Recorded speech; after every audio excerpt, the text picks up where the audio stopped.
Hey there friends, it's Mike Benenga here. It is September the 23rd, 2020, and today is my 6-month Workaversary at Compassion Canada. I'm not sure if you are a dates person. I am, and these moments for me are oftentimes just to do some reflection.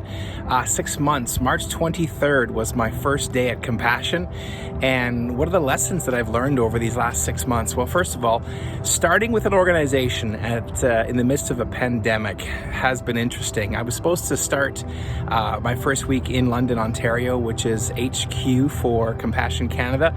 But the day I started was the day that everybody at Compassion went remote, and we have all stayed remote these last 6 months. And so that's one of my first lessons, actually, is that remote work is surprisingly relational. Thanks to Zoom and video chats and Microsoft Teams and all these sort of things, every day I find that I am getting a great connection with my teammates, which is my second takeaway from the first 6 months. That is important to build great relationships with your coworkers, because we enjoy our job more when we enjoy those who we work with. And so I have leaned into culture shaping, culture building opportunities, and have loved getting to know our team and leaning in that way. We started an NFL pick'em pool this fall, and there's 5 of us guys, and just the relationships that we're building is truly just amazing. And the third thing that I have learned in this season is that it's really important to do meaningful work.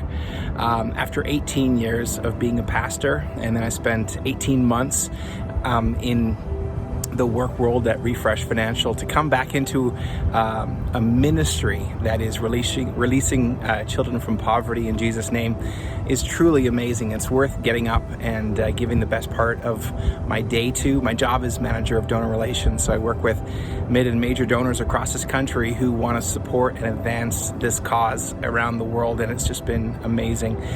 This week, as I was preparing for this 6-month Workaversary, there was this quote from Tim Keller that came across my desk, and it was all about work, and I just want to read it here. Tim Keller says, "When work is your identity, success goes to your head and failure goes to your heart." I'll say that again. When work is your identity, success goes to your head and failure goes to your heart. And I've been thinking about that this week as I reflect on the first 6 months. So often we build our identities based on our job and our titles and our position, and we feel as good as we are doing at work. But really, when our identity is built not in what we do, but in whose we are. As children of God, I believe that really is the foundation for our identity. And so that's something that I'm so grateful in the resetting in this season. I do think that when, as a pastor for 18 years, I found so much of my identity came in that title. Whereas now I love the fact that I get to do a good job with Compassion Canada, and I get to be Mike, and I get to be human, and I really do love that. So I'm standing here at one of my favorite spots overlooking Kelowna. Super grateful for this new opportunity, excited for the years ahead. I look forward to the next decade plus at Compassion Canada. And thanks for joining me on these reflections on 6 months at this new chapter. Blessings, bye.